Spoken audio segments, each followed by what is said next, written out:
Buenos, ¿cómo están todas y todos si es que hay algún hombre? Este curso que van ustedes a iniciar con nosotros les va a dar un conocimiento básico de lo que son los derechos de las mujeres, especialmente en lo que se refiere a su futuro de candidatas. En primer lugar, en México ya fue adoptado a nivel constitucional el compromiso en el artículo 1, párrafo 1, de que todos los tratados internacionales firmados y ratificados por México son obligatorios a nivel nacional y van sobre todas las leyes. O sea que nosotros les vamos a hablar de estos tratados. Aquí tenemos con nosotros a Elizabeth Odio, que es juez de la Corte Interamericana de Derechos Humanos. Elizabeth es una muy importante jurista que fue ministra de Justicia de Costa Rica, que también fue juez en la Corte de Yugoslavia y en la Corte Penal Internacional. O sea que es un privilegio que esté con nosotros. Está doña Otilia Lux de Cotí, que es guatemalteca y que es una de las personas más importantes en la sociedad indígena de Guatemala. Ella fue ministra también de Cultura de Guatemala y es experta en asuntos de derechos de las mujeres indígenas y luchadora permanente. Está Line Barreiro, que es nuestra profesora, porque es la más conocedora de todo lo que es la teoría y de todo lo que es el avance que ha habido sobre los derechos de las personas y especialmente de las mujeres. Ella ha sido una luchadora desde joven, obviamente estuvo presa, ahorita es nuestra profesora y es realmente un privilegio que estén todas aquí juntas.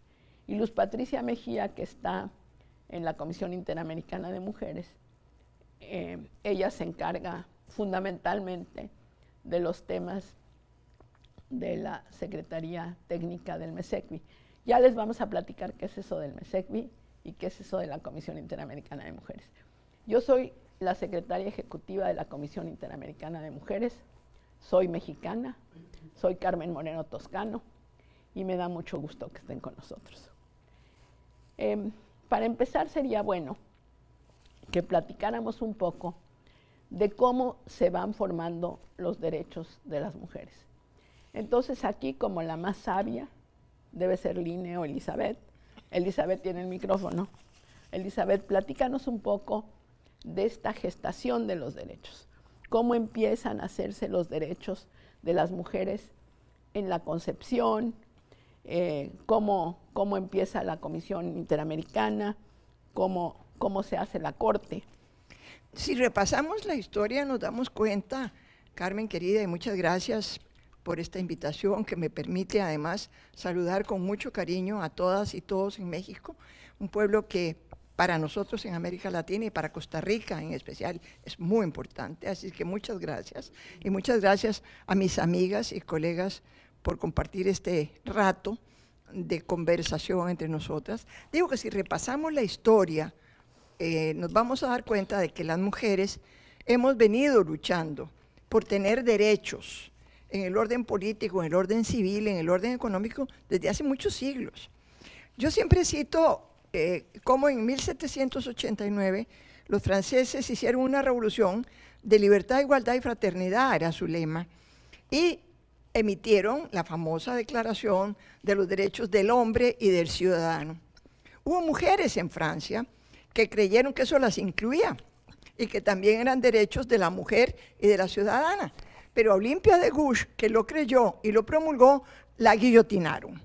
Es decir, desde ahí, para no irnos más atrás, hemos venido en estas luchas muy fuertes están luego en el siglo XX todas las luchas de las mujeres por el voto, las mujeres inglesas que en los años 20 salieron a la calle a pedir el derecho al voto, muchas de ellas fueron encarceladas o algunas que murieron incluso, y en América Latina por consiguiente.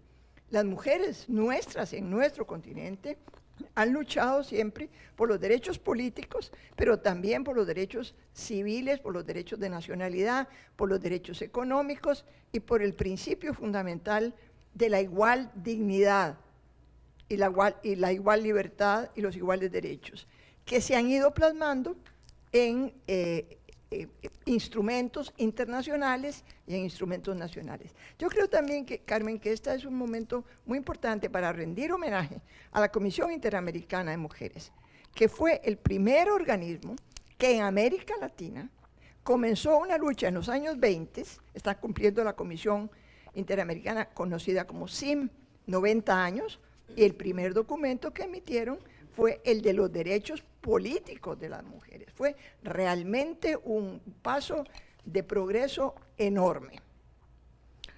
Bueno, yo creo que hay que aclarar que no solamente fue la primera institución en América Latina, sino la primera institución en el mundo. En el mundo, efectivamente. No solamente en América Latina. Fuimos pioneras y como decíamos un día de estos, antes de que existieran las Naciones Unidas, antes de que existiera la Declaración Universal de los Derechos Humanos, antes de que existiera la Convención contra toda forma de discriminación contra la mujer, estaba la CIM y estaban los documentos que la CIM preparara para que los gobiernos de nuestro continente fueran incorporando en nuestra Constitución y en nuestra legislación los derechos de las mujeres sin discriminación, porque lo peor que hemos sufrido es la discriminación. Ya Otilia nos va a hablar de lo que significa la discriminación para las mujeres, por ejemplo, indígenas, y lo que han sufrido con esta discriminación. Entonces, todos estos documentos, todos estos trabajos internacionales y nacionales han ido mejorando nuestra condición, sin que esto signifique que hayamos superado la discriminación, que hayamos superado la violencia contra nosotras. Yo creo que es muy importante pensar en los retos que tienen las mujeres ahorita. O sea, tú hablas de la discriminación, yo creo que eso es algo permanente. Si le pasas el micrófono al INE, a lo mejor ella nos va a dar el panorama de todos los otros desafíos. Claro que sí. ¿Line? Sí. Muchas gracias. Hay una cosa que es interesante en este desafío, y es el siguiente. Cuando se aprueban, nosotros festejamos el voto, y se dieron cuenta que los hombres no festejan el voto universal, ni siquiera los hombres socialistas, que son los que pelearon por el derecho de los no propietarios que llamaron voto universal. Cuando nosotras sí, por una razón. Cuando ellos conquistan el voto universal, y dice Engels en el prólogo a la Guerra Civil en Francia de Marx, dice, es genial esto del voto universal, ahí ya está Bebel en el Parlamento. ¿Sí? Ese link no pudimos hacer nosotras. Es decir, ellos crean los mecanismos modernos, que son los partidos políticos modernos, que son los sostenidos por su membresía, no por algún señor aristócrata, etc. Entonces, cuando sucede esto, se crea y pueden acceder con el voto a los cargos elegibles. Obviamente, cuando las mujeres llegamos a los cargos elegibles, es decir, cuando conquistamos el sufragio, también el derecho a gobernar. Pero nos quedamos con esa mitad durante mucho tiempo. Y realmente como movimiento social y como propuesta, recién en los años 90 del siglo XX pudimos dar ese salto, decir, aprendimos a querer, aprendimos que no solamente teníamos que apoyar, hacer trabajos de base, empujar a la gente, derechos humanos, llevar comida a los presos políticos en este continente que padeció tanto, sino que también, ¿saben qué? Sacamos por primera vez en el mundo las cuotas por ley. Lo hicieron las argentinas. Y con eso se empezó a dar el salto hasta que nos convirtamos hoy en día en la región Las Américas, y eso es fundamentalmente porque América Latina está dando los saltos y encontrando los mecanismos, las Américas somos la región del mundo con más alta representación política de mujeres en los parlamentos. Y en algunos países ya es obligatoria la paridad. 8 son 50%. Acá vamos a ver, con la paridad es un tributo a las mujeres europeas que pensaron en este término, pero las latinoamericanas, y muy especialmente, yo diría Bolivia, encuentran no solamente la utilidad de la paridad y la alternancia, el 50% más alternancia en las listas, sino que además Bolivia dice, pero así no se llega al 50%. Y es cierto, los países que tienen solamente esto no llegan al 50%, hasta el 42% más o menos. Por eso se empezó a hablar de paridad horizontal también, que es el encabezamiento de las listas. Y esto nosotros le llamamos paridad horizontal, pero en Bolivia una vez lo dije y me dijeron, ¿qué es eso? Y dije, pero si ustedes inventaron. Y entonces, pero no le llaman así.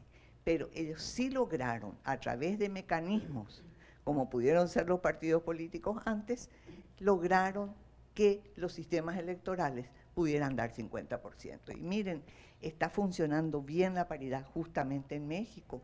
Está funcionando, la gente estudia, procura, he participado con los organismos electorales de toda la federación y es fantástico, tienen observatorios en Bolivia, en Ecuador, en Nicaragua, o sea, 8 países en total. Argentina fue el último en aprobar. Tenemos 2 con regulaciones muy malas, que son todavía Panamá, que tienen 50%, pero Panamá y Honduras, y lo de Honduras fue una especie de tristeza muy grande, porque le otorgaron al órgano electoral la posibilidad de regular, y reguló la alternancia, pero desde el número 5 recién.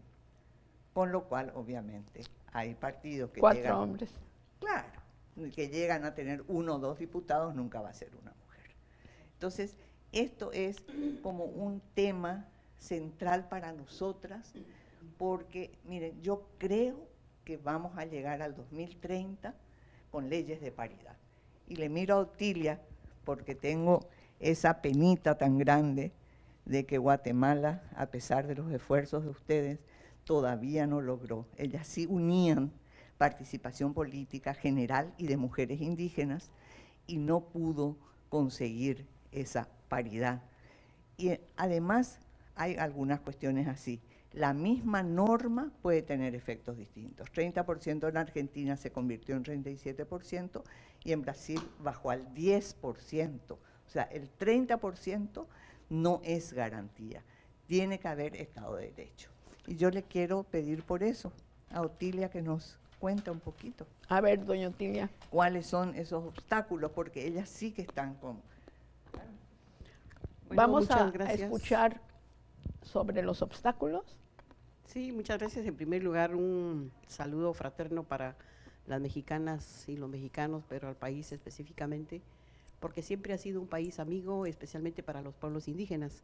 Siempre nos hemos encontrado en la arena política internacional y México ha sido uno de los países que ha liderado iniciativas que nosotras llevamos en el ámbito de las Naciones Unidas. Yo creo que en este sentido de la participación política de las mujeres, y particularmente mujeres indígenas, siempre vemos que es una terrible odisea para llegar a un espacio de decisión.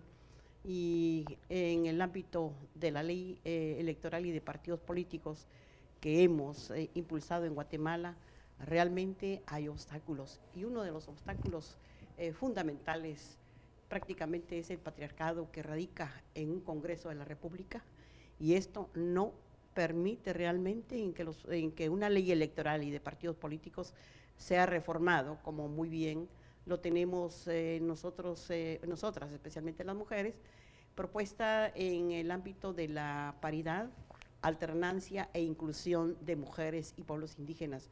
Porque la verdad es que si queremos luchar por la igualdad, los desiguales prácticamente están radicados, especialmente o radicadas en el ámbito de las mujeres, y creo que ahí es en donde estamos nosotros apuntando. Sin embargo, hay otros obstáculos. La verdad es que sí encontramos todavía obstáculos financieros en que mucha mujer que también no participa, pero creo que estamos logrando, sobre todo, llevando mensajes y formación política con base al empoderamiento político de las mujeres para que también puedan tener esas capacidades que puedan participar tanto en el ámbito local como también en el ámbito legislativo. Y por otro lado, pues algunas mujeres indígenas y mujeres que están también participando en términos generales en el Ejecutivo, pero ha sido también un número muy reducido y tenemos entonces esos obstáculos que no se aprueba esta ley, pero ha sido prácticamente la posición que asumen algunos diputados hombres. Y por otro lado, existe también una frase que incluso la han avalado diputadas, en donde dice aquí se entra por capacidad. Y muchas veces cuestionamos esa capacidad porque digo, ¿cuántos hombres capaces existen en este Congreso? La verdad que también nosotros hacemos ese tipo de cuestionamiento con el propósito de que también tengamos la sensibilidad de lograr una participación equitativa. Creo que eso sería como el obstáculo fundamental y fuerte que se mira en el ámbito guatemalteco, pero nosotras no claudicaremos con nuestra iniciativa, continuamos y como muy bien lo dice el INE, pues si llegaremos al 2030 con más países logrando la paridad, pues nosotros estamos también en ese pleno esfuerzo con la convicción y creo que vamos a ser perseverantes con nuestra propuesta en el ámbito del Congreso de la República. Pero no hay que esperar hasta el 2030. No. Entiendo que ¿Por hasta qué el dicen 2030 2030? Hay que explicar esto porque es un idioma que nosotros entendemos, pero no es como muy conocido. ¿Por qué mencionan el 2030? A ver, mencionan el 2030 porque existe un acuerdo internacional. Sí, que es la Agenda 2030 de Desarrollo Sostenible y donde hay un objetivo que es fundamental, que es lograr la igualdad de género y el empoderamiento de todas las mujeres y las niñas del mundo. Y es un objetivo específico y al mismo tiempo es un transversal para hacer posible cualquier otro objetivo. Y esto no es poca cosa. En este momento realmente esta igualdad está como en el centro de lo que es bueno para la humanidad, de hacer desarrollo sostenible, de convivir en paz. O sea, estamos realmente convencidas que con esta participación que está en manos de las mujeres y está en manos de las sociedades, no impedir que se pueda hacer este avance tan importante para la humanidad. O sea, volviendo un poco al tema, Sí. Como nos decía Elizabeth, la Comisión Interamericana de Mujeres hace 90 años empieza a hacer convenios interamericanos sobre derechos políticos de la mujer, sobre derechos civiles, sobre el derecho de la mujer a tener su nacionalidad, el derecho a tener propiedad, porque yo no sé si todas ustedes saben que las mujeres no podían, bueno, en algunos lugares todavía no pueden ser propietarias de la tierra, no podían ser autónomas, no podían tener su propio pasaporte, en fin. Las luchas han permitido que las mujeres más o menos hayan avanzado en el camino de la libertad, aunque todavía no llegan, ¿o no es así? México ha sido muy cuestionado y a mí me gustaría que Elizabeth nos platicara de una de las decisiones de la Corte Interamericana que es conocida como campo algodonero. Por favor. Antes de hablar de la Corte y de esta sentencia del 2009, yo quería decirles que yo conocí a la embajadora Moreno cuando México era algo así como estaba como en una lista negra de los derechos humanos y más de los derechos de las mujeres. Y de eso no hace mucho. Quiere decir que México ha progresado de una forma notable en todo lo que tiene que ver con derechos humanos. incluido ese artículo primero de la Constitución, que es absolutamente ejemplar en el continente. Quiere decir que México, de una manera muy importante, ha venido haciendo progresos que tienen que continuar manteniéndose y mejorándose. No se pueden echar para atrás, como en algunos países, incluido Costa Rica, está comenzando a ocurrir por influencias nefastas de grupos religiosos fundamentalistas que quieren que las mujeres perdamos derechos que nos ha costado tantísimo adquirir.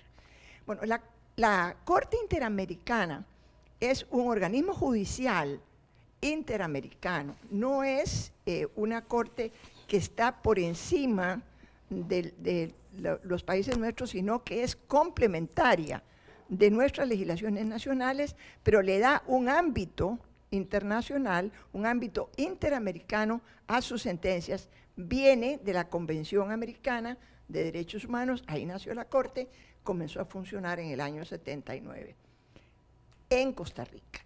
Los primeros años, las sentencias de la Corte fueron muy enfocadas hacia problemas que se suscitaban en nuestro continente con los derechos individuales de respeto a la vida, a la integridad física. Pasábamos por momentos muy difíciles en Centroamérica y en el Cono Sur, y entonces las desapariciones forzadas, las torturas, el derecho a la vida. Pero poco a poco se ha ido avanzando en la jurisprudencia de la Corte.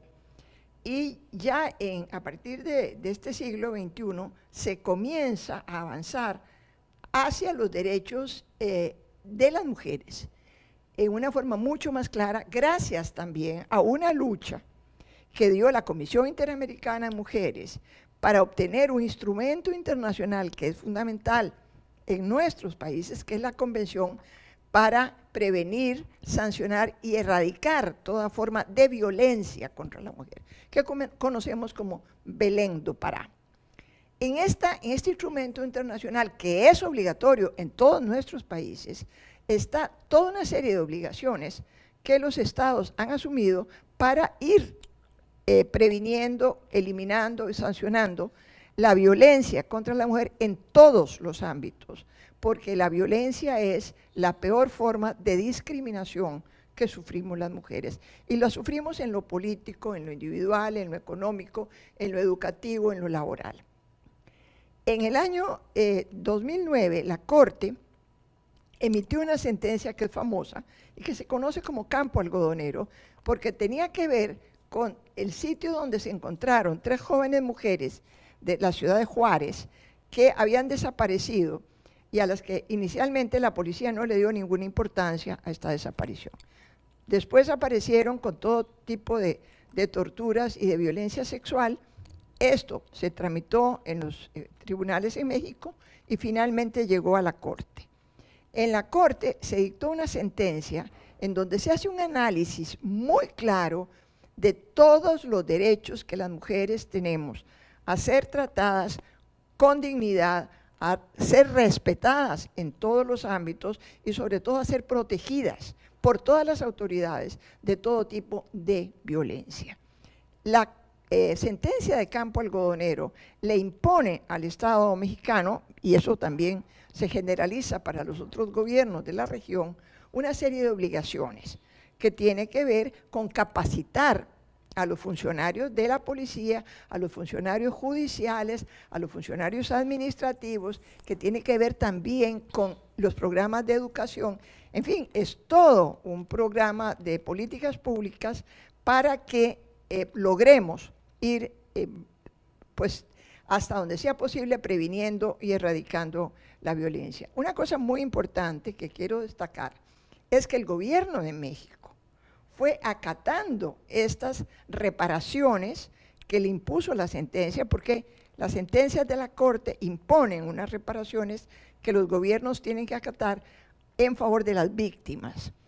Hay una sentencia que indemniza, la parte de la reparación indemniza en lo económico, indemniza en lo moral, obliga a publicar la sentencia, obliga a que se les ofrezcan posibilidades de tratamiento a los familiares de las víctimas, obliga a cambiar leyes, obliga a investigar, y todo esto, poco a poco, no es que lo haya cumplido en su totalidad, pero el gobierno de México ha venido acatando esta sentencia, que es otra parte también muy importante de imitar por los gobiernos de la región. Carmen, creo que convendrás conmigo en que eso ha sido muy importante en México. Bueno, yo creo que la transformación de la situación en general por el cambio de leyes que se tuvo que hacer y sobre todo el cambio de enfoque, que fue importante. Yo quiero aclararles una cosa. Esto de las convenciones son acuerdos que hacen los gobiernos. Se ponen todos de acuerdo en los elementos a los que se van a comprometer. Lo firman. Después va al Senado. El Senado lo ratifica. Y después el Ejecutivo hace la entrega de la ratificación. De esta manera se vuelve un compromiso para los estados.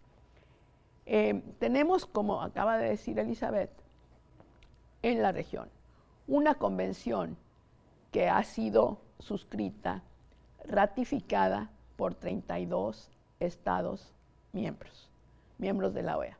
Es decir, la OEA tiene 35 estados miembros, solamente 32 han ratificado esta convención, excepto Estados Unidos y Canadá y Cuba, que ahorita no está participando.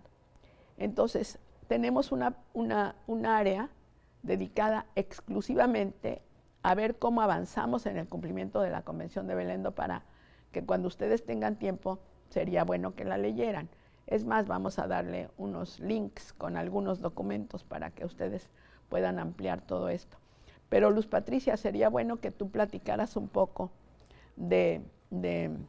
¿le pasamos Le vamos a pasar el micrófono a Luz Patricia, claro que sí. Pero yo sí quería mencionar, en relación con lo que estábamos hablando, algo que es muy importante, y es la ley del feminicidio, que con grandes luchas, porque no fue fácil tampoco, con grandes luchas en México se aprobó, liderada por un grupo de mujeres en el Senado, recuerdo a Marcela Lagarde, constituyeron, tipificaron este asesinato de mujeres con una categoría especial que se llama feminicidio. No es simplemente un homicidio o un asesinato, es una figura especial que tiene que ver con el asesinato de las mujeres. En otros países, como en el mío, le llamamos femicidio, pero es la misma figura, es el asesinato de las mujeres por sus parejas o por miembros de su familia o por un extraño. Por el hecho de ser mujer. Por el hecho de ser mujer, porque se nos violenta y se nos asesina por el hecho de ser mujeres. A ver, le vamos a pasar a Luz Patricia el micrófono para que nos platique un poco de la Belém do Pará. Muchísimas gracias. Y tantito del MESECBI. Embajadora Moreno, bueno, primero un placer estar aquí compartiendo con las candidatas mexicanas esta oportunidad, sobre todo porque ustedes el día de mañana esperamos que sean gobierno, esperamos que sean autoridades, esperamos que sean poder y democracia paritaria, como dice nuestra maestra Line, también en beneficio para las mujeres de México. Tomando en consideración lo que decía aquí, yo además, bueno, quiero agradecer la invitación de la embajadora Moreno y permitirme sentarme aquí enfrente de estas grandes maestras donde uno siempre está aprendiendo y haciendo la conexión, ¿no?, de los temas que se han tratado previamente con el tema de la violencia. Es muy interesante eso que planteaba doña Eli en el sentido de decir, bueno, ¿por qué hubo que categorizar una figura especial para la muerte violenta de mujeres? Porque como todo, en la violencia contra las mujeres tenemos que visibilizar, porque la violencia contra las mujeres está absolutamente naturalizada. Crecimos en un sistema patriarcal que naturaliza la violencia y que nosotros entendemos con muchas cosas que nos pasan cotidianamente como violencia. Si no la sabemos identificar, la vivimos, la soportamos, la asumimos, crecemos, nos reproducimos en el marco de relaciones violentas, en contextos violentos que no sabemos qué es violencia. Y por eso el movimiento feminista, y yo creo que eso también hay que reconocerlo, son las mujeres feministas de Latinoamérica las que han dado grandes batallas en esta región, y por esto es una región quizás la más avanzada en términos de reconocimiento formal de derechos, las que han dicho hay que visibilizar qué es lo que le sucede a las mujeres, y por eso visibilizar la violencia contra las mujeres ha sido un gran desafío, y por eso la Convención de Belén do Pará es tan importante, porque lo primero que hace es identificar, son dos elementos. Uno, que las mujeres tenemos derecho, un derecho humano que reconocieron todos los estados como un derecho humano, que es el derecho a vivir libres de violencia, y que ese derecho a vivir libres de violencia establece obligaciones para los estados. Y un segundo derecho, que es que tenemos el derecho de crecer libre de patrones estereotipados de subordinación.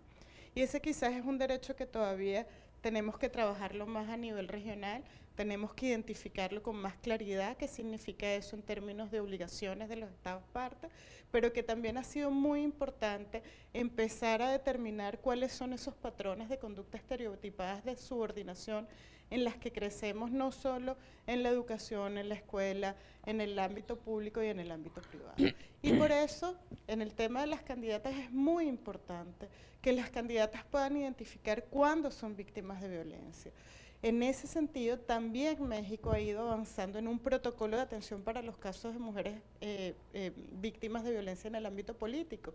Y es muy importante para poder activar ese protocolo de actuación, para poder movilizar el aparato estatal que está dando respuesta a un fenómeno que es realmente relevante, identificar las mujeres, las candidatas en su ejercicio de político y de candidaturas y en su promoción como candidatas que serán poder en algún día, y queremos que sean muchas de ustedes gobierno, identificar cuándo esa violencia es una violencia que ustedes tienen que denunciar. Y eso es un elemento complejo, porque como señalé anteriormente, pues vivimos en un mundo violento contra las mujeres y nos cuesta identificar que hay actividades específicas que son violencia. Y por eso es muy relevante llevar estos temas también a los partidos políticos, porque lo que podemos identificar es que muchas veces son en los patrones de poder que existen en los partidos políticos, pero también en las instituciones, en una violencia estructural generada por este sistema patriarcal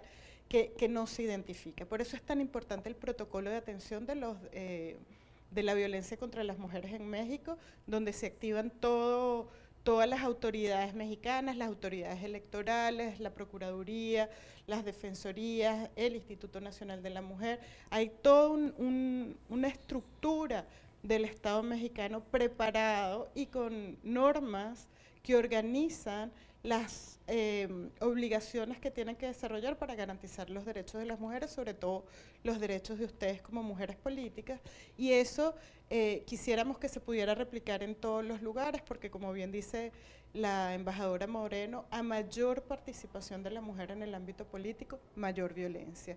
Y eso se evidencia en las muertes que ocurrieron en Bolivia con las primeras concejalas que se atrevieron a demandar espacios de poder, y eso ha generado que en el marco de la Comisión Interamericana de Mujeres, así como avanzamos en una convención de Belén do Pará, en el marco del MESECVI, que es el brazo operativo en materia de evaluación de la implementación de la Convención de Belén do Pará, trabajamos una ley modelo de violencia contra las mujeres en el ámbito político para que los estados puedan tener herramientas para identificar dónde ocurre esta violencia, cómo ocurre, cómo eso que comentaba nuestra maestra Line, de identificar cuándo ocurren casos de violencia, cuando por ejemplo ponen los nombres de las mujeres en el 5º lugar en una lista, eso es violencia, y cuando el aparato estatal lo permite, es violencia estructural. O como lo plantea doña Otilia, que las mujeres indígenas son invisibilizadas y no pueden llegar al poder porque hay mecanismos, si se quieren, silenciados, pero que existen para invisibilizar los derechos de las mujeres indígenas. Eso también hay que establecerlo como mecanismos de violencia, son mecanismos estructurales de violencia que tienen que ser identificados como se identificó, y muy bien lo explicaba la jueza y maestra doña Elizabeth Odio, esa figura del femicidio, ¿por qué es distinta? O el feminicidio, ¿por qué es distinto? Porque ocurre en un contexto por el hecho de ser mujeres. Eso nos ocurre no porque somos políticas, sino porque somos mujeres, porque hay relaciones desiguales de poder que están ancladas en estructuras que permiten que eso ocurra solo a las mujeres. Entonces ahí creo que son temas que son muy importantes que ustedes los manejen, que ustedes se apropien de ese derecho de vivir libres de violencia para que lo exijan y también de ese derecho de vivir libres de patrones estereotipados. Y para que vayan avanzando en la armonización de las leyes mexicanas con los convenios internacionales, porque ahí es donde ha habido un esfuerzo, pero que no está concluido. Y ahí es donde tenemos el ejemplo de todo lo que ha hecho la CEDAW. La CEDAW es un mecanismo, el cual Line nos va a explicar, porque ella ha sido miembro de las expertas de CEDAW y además una autoridad en eso. Yo creo que es muy importante porque es la otra convención en el mundo que nos protege en derechos. Hay una cosa que yo estaba ya pensando hace rato, Carmen, qué cantidad de mujeres mexicanas aportaron al continente y al mundo, ¿no? Andamos tratando de rendirle un homenaje, pero no nos acepta doña Aida González, que fue redactora, que fue una de las redactoras de la Convención CEDAW. Y tenemos también otra, la cubana Esther Vélez. Ellas dos fueron redactoras, están, pero doña Aida no quiere aceptar homenajes en este momento. A mí me encantaría que se haga, porque yo no sé cómo lograron en 1979, miren, no lograron un artículo sobre violencia, por ejemplo. 79, ningún país del mundo estuvo dispuesto a apoyar un artículo sobre la violencia contra las mujeres. 79. El año que viene recién son 40 años. Y el salto que dimos y en la región con nuestra convención de Belén do Pará. Entonces, claro, después se hicieron otro tipo de cuestiones y se integró a la CEDAW. Pero en la convención CEDAW, que tiene un mecanismo que es el mecanismo de seguimiento, que es el comité de la CEDAW, es un comité que trabaja enormemente, pero trabaja adecuado a los países. También hay otro mecanismo en el sistema de Naciones Unidas, que es un grupo de trabajo, que es como una relatoría que trabaja con el órgano político, que es hoy el Consejo de Derechos Humanos. Y toma muy en serio los temas de participación política también. Y la convención misma tiene 3 artículos, aparte en la introducción, que hacen a la participación política. En primer lugar, es el que pone ya y aprueba los mecanismos que llama medidas especiales temporales para acelerar la igualdad de facto, es decir, la igualdad de hecho. Y estos fueron las cuotas. Entonces, es muy interesante. El comité, por otra parte, tenemos en la convención el artículo 7, que es de igualdad entre mujeres y hombres. Durante mucho tiempo, la recomendación se hacía muy en base al artículo 4 de estas medidas temporales especiales. Y ahora, sin embargo, la igualdad, claro, entonces se va más al artículo 7, que es la igualdad sustantiva. El comité CEDAW genera este concepto y dice, claro, interpreta a la igualdad de facto como igualdad sustantiva y en participación política nos muestra la realidad que cambiando el sistema electoral, incorporando la paridad, uno tiene un resultado de paridad, tiene un resultado de igualdad sustantiva, ¿sí? Esto es, y quiero decir que hay un artículo más que me importa mucho, que es el de mujeres, el artículo 14 de mujeres indígenas, que repite que tienen mujeres rurales, perdón, así está en la convención, pero y siempre incluimos allí a mujeres indígenas y otras, porque lo que es importante es que no sea un solo tipo de mujeres. Por ejemplo, a Costa Rica, cuando se tuvo el diálogo, le dijo, mire Costa Rica, le felicitamos por su ley de paridad. Qué bueno que estén dando estos saltos, pero tienen que tener en cuenta que hay mujeres, hay sectores de mujeres, grupos que no entran entre ellos las mujeres indígenas, discapacitadas, etc. Entonces, esto es muy importante porque con CEDAW nos permite mirar el universo de mujeres y pensar, y podemos pensar inclusive un sistema político donde haya paridad, pero que se pueda hacer una medida especial temporal para que puedan ser incorporadas mujeres indígenas a ese conjunto, afrodescendientes, es decir, todas las cuestiones que sean importantes de exclusión, de discriminación, de ausencias, es posible combinar la paridad y decimos, bueno, y además debe haber un porcentaje para mujeres jóvenes, para mujeres indígenas, para discapacitadas, para mujeres afrodescendientes, para todo el abanico que es sumamente importante. Y esto tiene en cuenta, obviamente, el comité no le va a decir a un país como Arabia Saudita, donde las mujeres recién ahora comenzaron a votar por primera vez y este año recién tienen derecho a manejar un auto, entonces no le puede decir la misma recomendación que a Costa Rica. ¿Sí? Se tiene muy en cuenta esa realidad y por eso nuestra región y México tiene una responsabilidad inmensa. México aprobó el artículo constitucional, aprueba la ley, pero era todavía vertical. Entonces se empezó a pelear por la paridad horizontal. Lo mismo Costa Rica, el Tribunal Constitucional dijo, no, el espíritu es que se llegue a la igualdad. Por lo tanto, el Tribunal Electoral tiene que aceptar que lo que tienen que hacer es también que el encabezamiento de las listas. Porque no estaba de entrada en la ley, porque recién nos pusimos cuando en Bolivia se hizo esto. Entonces, es muy interesante porque aprendemos unas de otras. Y en América Latina, además, tenemos una aspiración de democracia paritaria. Es decir, que si vamos a lograr tanto poder y a tener la mitad de los cargos electivos, de los cargos de decisión en el Estado en general, no electivos, y una participación plena, entonces tenemos que tener elementos, y si nuestra gran causa es la igualdad, en el continente más desigual del mundo, bueno, nuestra agenda tiene que ser de igualdad real para todas las personas, ya como gobernantes, ya como en la toma de decisiones. Nuestra agenda, además, creo que debe incluir, porque a nosotras nos convienen, ni el cariño, ni el amor, ni la tristeza nunca nos dio derechos.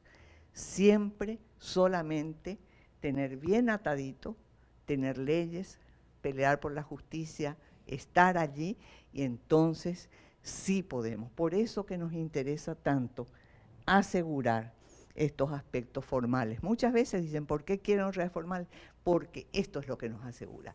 Y tenemos debilidades, y esto se ve en las recomendaciones de CEDAW, de Estado de Derecho. Es decir, tenemos como un discurso bonito, las leyes son parte de ese discurso estupendo de la región, pero no siempre lleva a cumplir las leyes efectivamente. Eso, una cosa más que quiero decirle de los sistemas de derechos humanos, justo el caso Campo Algodonero muestra cómo no están tan separados.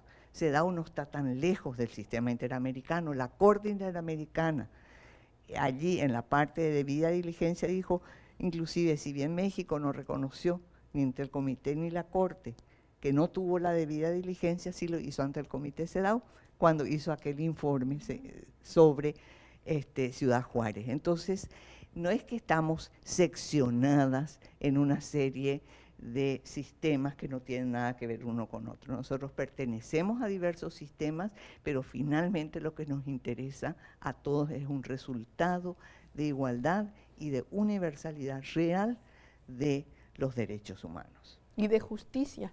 Y creo que ahí donde está el gran abismo es en la aplicación en lo que se refiere a las poblaciones indígenas.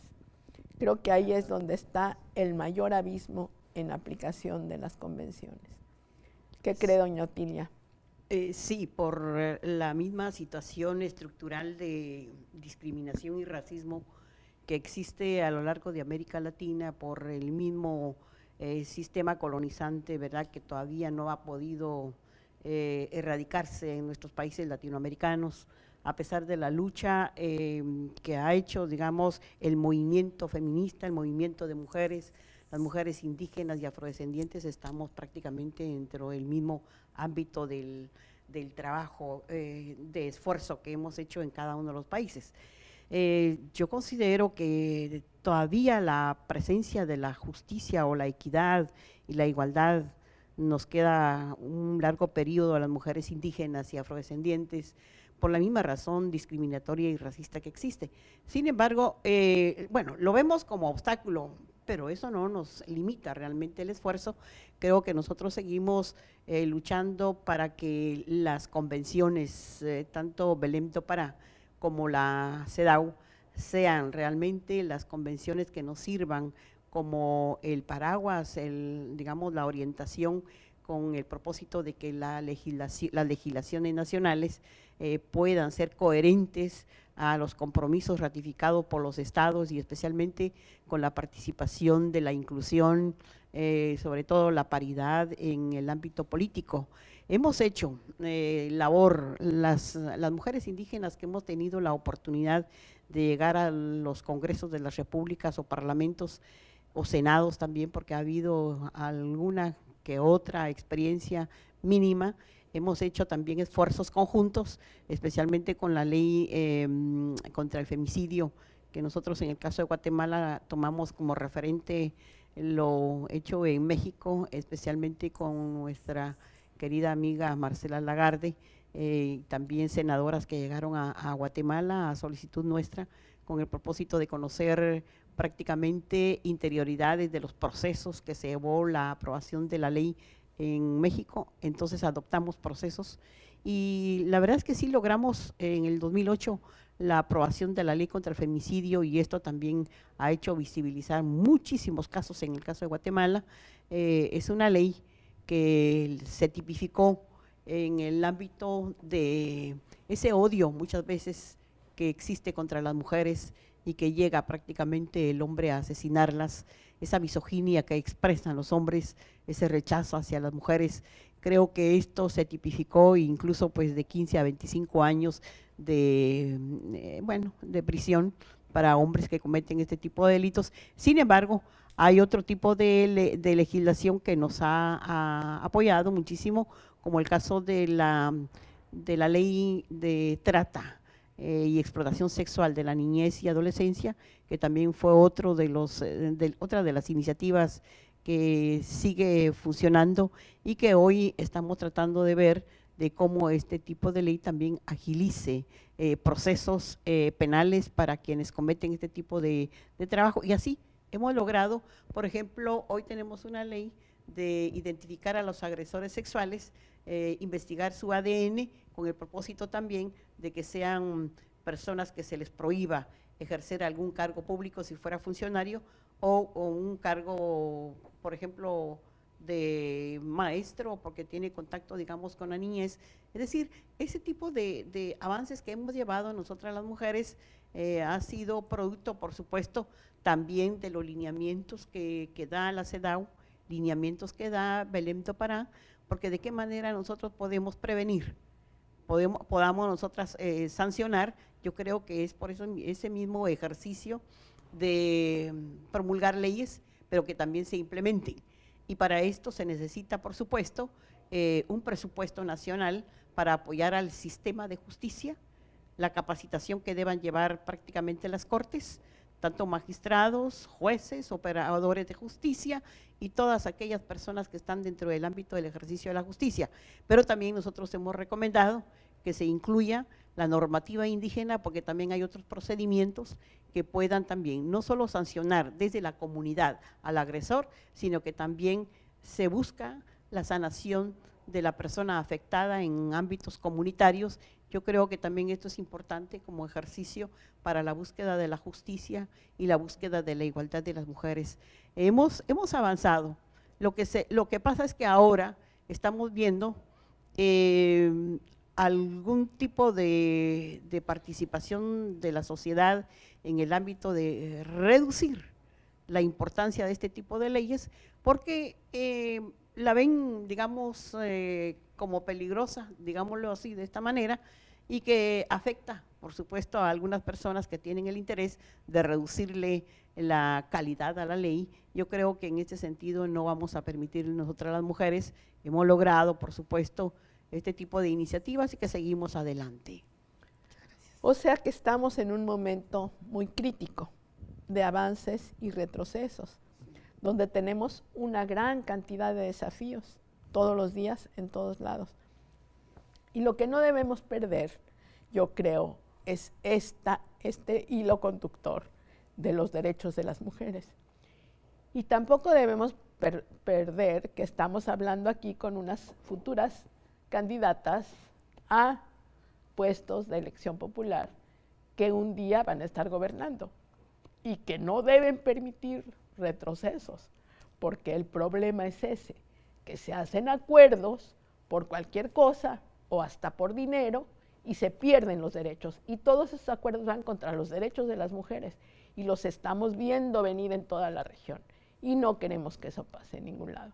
No queremos que pase en México, no queremos que pase en Costa Rica, en Guatemala, en Perú, en Bolivia, en Colombia. Hay fuertes ataques a los derechos de las mujeres en este momento, organizados, muy consistentes, con mucho dinero, y que lo único que quieren es que las mujeres otra vez a su casa, guardaditas, calladitas, se ven más bonitas, y ahí se acabó. Yo creo que no podemos permitir que las mujeres pierdan el derecho a hacer lo que ellas quieran. A ver. Me hiciste acordar a algo, Carmen. Yo quiero decir que no siempre son los mecanismos más públicos, digamos. Yo recuerdo que hace unos años estuvimos en riesgo de perder una institución, porque también nos costó mucho tener los mecanismos nacionales de las mujeres. Entonces, había un país donde había este riesgo muy alto. Entonces, fue genial. Nos avisamos, porque ahora los medios estos que tenemos nos permiten. Era un viernes de tarde. Durante todo el fin de semana fuimos por todo el continente avisándonos que se estaba por tener esta pérdida. Ya estaba en una ley de creación de un ministerio social, incluido y bajado de nivel un instituto de las mujeres, y para el lunes había desaparecido. ¿Y cómo desapareció? Por todo este inmenso trabajo que se hizo en la región, ya, porque saben ustedes esto que llamaban fraternidad y llaman sororidad, y todo esto entre las mujeres es una construcción, no es una cosa que está dada. Y creo que es muy interesante que tanto para avanzar como para conservar lo que logramos, tenemos que estar en comunicación. No es una cuestión cómo negocian. Los hombres negocian porque les conocen a la gente de los otros partidos, y esto es clave. Y no tenemos que temer nunca a la ciudadanía, que se pueda mantener. Sí, tenemos que mantener y generar los mecanismos de participación que puedan ser verdaderamente efectivos como para que nos ayude al cumplimiento de las leyes, ¿sí? De otra manera no vamos a tener, vamos a seguir con nuestro hermoso discurso, pero sin una situación donde haya esta igualdad. Sin las mujeres no hubiéramos tenido leyes de violencia contra la violencia en ningún lado, no hubiéramos tenido paternidad responsable, no hubiéramos tenido una serie de cosas que hoy sí tenemos porque hay mujeres en el poder. Eso. Muy bien. Elizabeth. Quería reforzar mucho lo que han dicho las compañeras, porque es importantísimo. No tenemos que tener miedo. No, claro que no. No tenemos que tener miedo. Y tenemos que tener una gran conciencia de que nosotras somos seres humanos igualmente dignos, igualmente libres que nuestros compañeros los hombres. Y que si ellos tienen derecho, nosotras también. Y que los derechos de ellos no son contra los nuestros, ni los nuestros contra los de ellos, sino que debemos marchar simultáneamente. Ustedes, amigas, que van a ir a los parlamentos, al Senado o al Congreso en México, tienen que tener muy, muy claro el poder que ustedes tienen y que no pueden dejar que se los disminuyan, porque todas, en todo el continente tenemos que seguir luchando. Es así, hemos venido luchando mucho y tenemos que seguirlo haciendo. Porque las mujeres, como decía Otilia, y Line y Luz Patricia, venimos de muy diferentes sectores, del indígena, del afrodescendente, las mujeres con discapacidad, y ninguna se puede quedar atrás. Es decir, no es que algunas podamos estar ahí y que con eso van a estar representadas todas. Tenemos que luchar porque todas ellas vayan llegando a los lugares que les corresponde, porque solo así vamos a poder realmente ir cambiando el mundo. Line decía algo que es muy importante, que son las leyes. Yo aprendí hace muchos años, pero muchos, que con cambiar una ley no cambiamos el mundo, pero si no tenemos la ley, menos que lo vamos a cambiar. Tenemos que tener la ley para ir avanzando.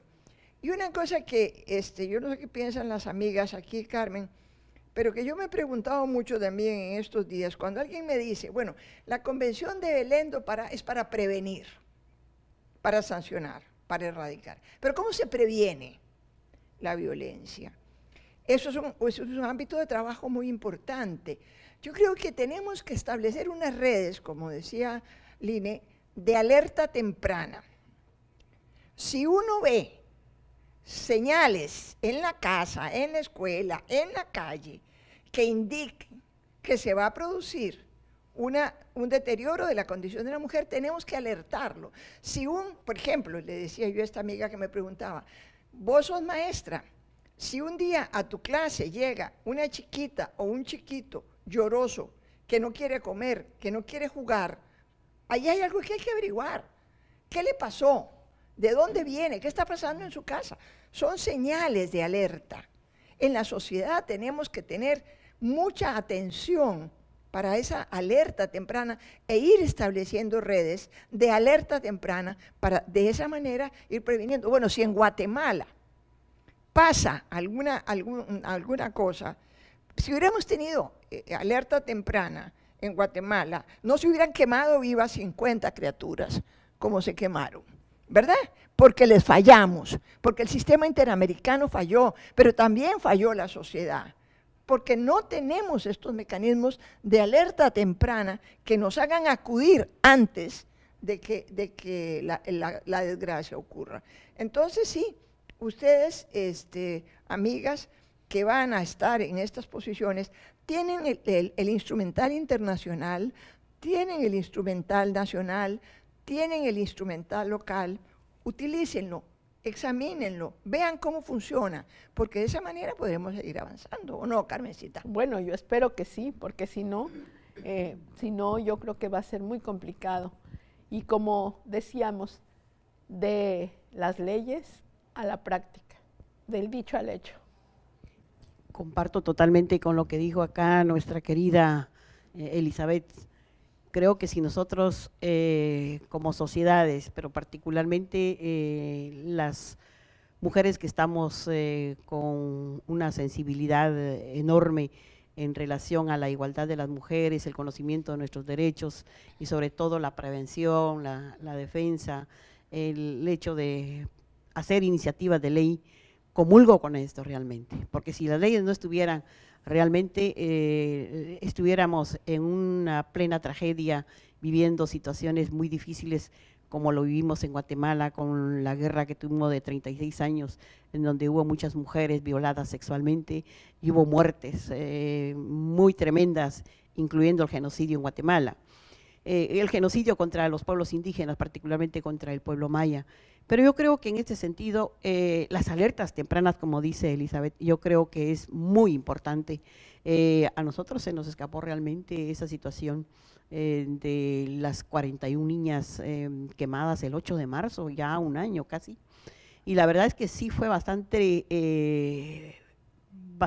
preocupante ver nuevamente una tragedia, y especialmente con niñas, e incluso pues recordemos los 43 estudiantes de Ayotzinapa, de México.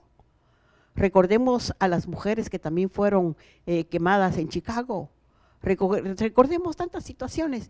Yo creo que todo este panorama que nos da la sociedad misma Es por eso mismo de que las mujeres utilizamos los mecanismos estos de la CEDAW y los mecanismos, por supuesto, de Belém do Pará, y creo que esta es como la carta magna que nos representa a nosotras las mujeres en el ámbito de nuestros derechos civiles, políticos, económicos, ambientales. Un término que no hemos tocado es el asunto de la tierra, el territorio y los recursos naturales, que en nuestros territorios de los pueblos indígenas nos ha también provocado el rompimiento del tejido social en las comunidades, en donde también todas las mujeres que han defendido la tierra se han constituido también en mujeres perseguidas, mujeres capturadas e incluso mujeres asesinadas. Hay mujeres indígenas que son realmente mujeres líderes que van frente a sus comunidades y que estamos también en plena sororidad con ellas, en plena fraternidad. Yo creo que las estrategias que hoy hemos escuchado de parte de las colegas de acá de esta mesa redonda son muy fundamentales, que ustedes como candidatas sería muy importante que también se sumen a estas redes de comunicación, que son estrategias fundamentales para prevenir. Por otro lado, tenemos una agenda en común. Otras veces decimos tenemos también un enemigo en común, que es el sistema político y económico. Pero la agenda en común creo que va a ser la defensa de los derechos de las mujeres en su comunidad, en su estado, en su país. Creo que es la responsabilidad enorme que nosotras las mujeres, que nos llama la atención hacer política, porque queremos el poder y queremos decidir, y la decisión es realmente en el ámbito de la equidad, en el ámbito de la igualdad, que nadie se quede atrás, que ni una más ni una menos en el ámbito de la violencia. Estas son frases prácticamente que nosotras las mujeres las hemos hecho nuestra, y creo que es el momento oportuno para que ustedes como candidatas también vayan, lleven su agenda. Hay agenda política de las mujeres. Entonces esta agenda política no es que estemos inventando el agua azucarada, hay que llevarla, revisen qué es lo que ha logrado México y qué es lo que hace falta. Hay que revisar estas convenciones para que nosotras podamos ir paralelamente en el logro prácticamente del ámbito de los derechos humanos de las mujeres. Ese es el llamado. La participación política no es más que otra cosa que la participación en la toma de decisiones paralelamente con los hombres. Los hombres negocian, nosotros también negociemos, y negociemos en donde realmente no demos un paso atrás en relación a los avances de los derechos de las mujeres. Entonces, no permitamos que ninguna ley retroceda y no permitamos también esas cuestiones hoy llamadas ideologías de género y por otro lado los fundamentalismos. Eso hay que eliminarlo. Realmente vamos avanzando, vamos adelante mujeres, porque la participación política de ustedes es fundamental. Y por otro lado, hay que detectar también en dónde prácticamente nos están ya avanzando con la violencia política, porque hay descalificaciones, hay codazos, como decimos también en otros términos. Por otro lado, no se nos permite llegar al número 1 de las listas de los partidos políticos. Ahí es nuestra lucha, porque si no llegamos a ser parte del número 1 y 2 de las listas políticas, tengámoslo por seguro de que no vamos a llegar a ganar un escaño o un puesto de decisión. Y yo creo que es muy importante también que veas, que Line, nos comentes un poco de los desafíos en cuanto a derechos sexuales y reproductivos, que tampoco lo hemos mencionado. O sea, se nos están quedando ese tema de los derechos ambientales, que es fundamental en toda América Latina y que tiene víctimas en toda América Latina. Y tenemos también el problema de que ni siquiera se permite hablar de derechos sexuales y reproductivos, porque les da miedo, porque ¿qué es eso? Porque eso no se dice. Yo creo que hay que, como decía Elizabeth, no tener miedo de nada. Entonces, Line, por favor, platícanos qué es eso de derechos sexuales y reproductivos. Ya estamos casi al final, pero yo quiero decirles que tenemos una agenda compleja. Una primera cosa que es muy importante es justamente la autonomía personal. Cuando hablamos de violencia, hablamos de un tema de autonomía personal. Cuando hablamos de derechos sexuales y de derechos reproductivos, también hablamos de autonomía personal. Esto está como incorporado. ¿Saben qué? las mujeres fuimos centrales para generar derechos reproductivos, porque piensen que en la historia los hombres separaban sexualidad y reproducción y las mujeres no podíamos. Y fue con las píldoras anticonceptivas que pudimos separar sexualidad y reproducción. Y tenemos todo un tema muy duro en nuestra región. Yo digo esto porque sí, claro, avanzamos, ya no hay necesariamente prohibición de píldoras, pero tenemos una situación terrible. La peor que yo creo que es esta cosa que está saliendo en todos lados de las niñas madre. No podemos más vivir en sociedades donde las niñas son abusadas sexualmente y tenemos maternidad obligatoria. O sea, ¿qué es eso? Hemos visto casos de limpieza étnica, hemos visto cosas, pero nosotras estamos en el colmo. Y sin educación sexual, sin que las niñas se puedan proteger, vamos a seguir en esta situación. Y resulta que es allí donde se dirigen, en contra del concepto fundamental para entender las sociedades y lo que nos sirvió para analizar y lo que nos sirve, nuestro gran elemento conceptual, que es el concepto de género, resulta que es cuestionado, lo convierten en ideología, es decir, en falsa conciencia.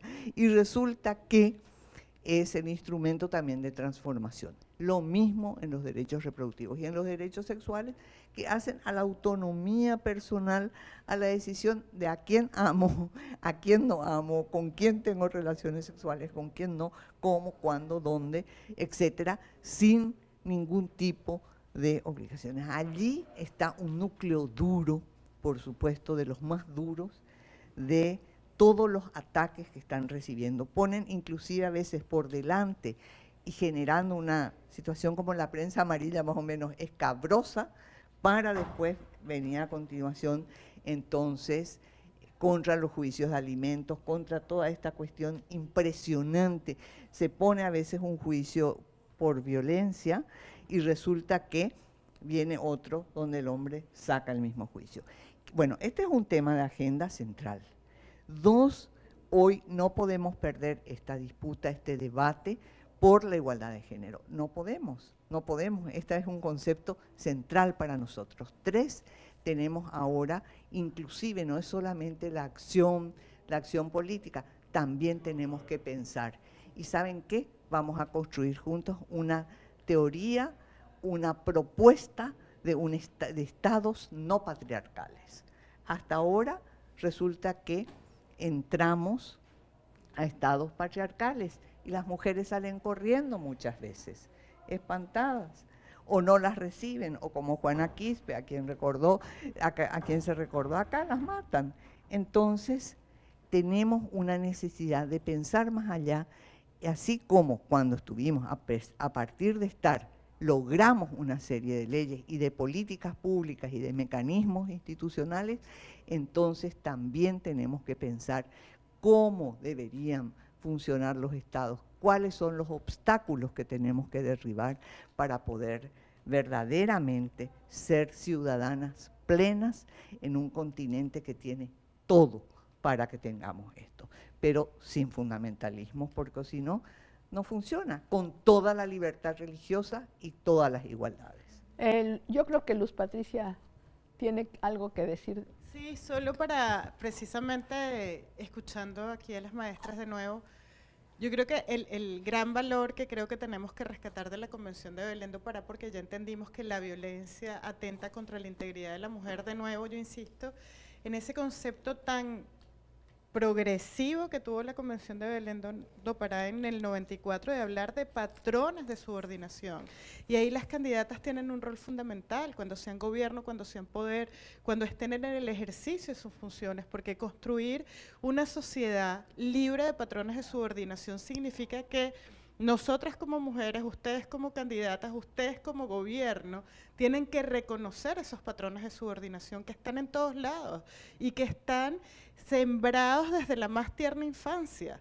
están sembrados en las currículas escolares, están sembrados en los programas de televisión, están sembrados en la publicidad, están sembrados en la valoración permanente de que lo masculino es superior al ejercicio que pueden hacer las mujeres de sus propias autonomías. Y yo creo que ese es un gran desafío. Y en el ejercicio también de repensar el sistema, de repensar el Estado, de repensar las relaciones de poder, que queremos relaciones de poderes más igualitarias, de relaciones de justicia social, tenemos que repensar dónde introducir legislaciones que rompan esos esquemas tradicionales de dominación que son la base de la discriminación y la violencia. Y yo creo que mucho de lo que se ha dicho aquí es cómo hemos avanzado reconociendo que tenemos un derecho humano a no ser víctimas de violencia, a no ser víctimas de discriminación, pero ustedes como candidatas, como mujeres políticas, tienen el desafío de cómo avanzamos 10 años más, 15 años más, hasta el 2030 y evaluar cómo rompemos esos patrones estereotipados de subordinación. Y ahora vamos a empezar un ejercicio para ver cómo podemos apoyar el liderazgo de las mujeres en todo el continente, porque se necesitan más mujeres. Ahora que se vaya Michelle Bachelet, ya no va a haber ninguna mujer presidenta en toda América Latina, y el Caribe tampoco tiene una primer ministra, y Estados Unidos y Canadá tampoco. Entonces todo el continente ya no va a tener ninguna mujer en un puesto de primer nivel político, y creo que eso hay que corregirlo. Y creo que todo eso es resultado del esfuerzo permanente por no permitirle a las mujeres llegar a los puestos donde ellas quieren estar. Entonces, nosotros queremos desearles buena suerte, creo, y además decirles que necesitan ustedes trabajar mucho y no ceder en sus posiciones en cuanto a los derechos de las mujeres. Y tampoco ceder en sus convicciones políticas. ¿No? ¿Te parece bien, sí, Elizabeth? A ver. Un último consejo que yo, perdón, no consejo, no soy tan pretenciosa, pero sí por mi propia experiencia, yo les diría algo, amigas. Ustedes van a llegar a cuerpos políticos donde hay mujeres, otras mujeres que vienen de otros partidos políticos. Háganse amigas. Es fundamental que las mujeres aprendamos a jugar juntas, que sepamos cuáles son los puntos que nos unen y podamos trabajar, porque unidas vamos a poder cambiar el mundo. Si no nos unimos, no. Muy bien, bueno, creo que tienen ustedes una especie de primera nota sobre qué son los derechos de las mujeres. Y lo que yo me imagino es que ustedes tendrán muchas preguntas. Y creo que esto permitirá que amplíen sus conocimientos, que vayan a nuestra página web, que voy a hacer propaganda. En la página web de la OEA hay un lugar donde está la CIM, y también tenemos una página que se llama, bueno, un portal que se llama belendopara.org, pero donde está la CIM vamos a tener pronto una historia de la CIM. O sea, quiénes fueron las protagonistas desde el siglo XX, ahora que estamos en el XXI, y también quiénes fueron las que inventaron qué cosas y cuáles son los convenios que se firmaron, y toda esta cronología que está en una línea del tiempo que va a ser accesible para ustedes. Estamos haciendo un atlas que va a ser posible consultarlo virtualmente, que esperamos que en un par de meses esté ya disponible. Estén pendientes, pero sobre todo usen todo lo que tenemos ahí. Tenemos libros, tenemos herramientas, tenemos mucho trabajo que se ha realizado alrededor de los derechos de las mujeres, de la ciudadanía política de las mujeres, de la paridad, de todos estos conceptos de los que hemos estado hablando. Y si todavía quieren más cosas, nos pueden escribir. Mucho gusto.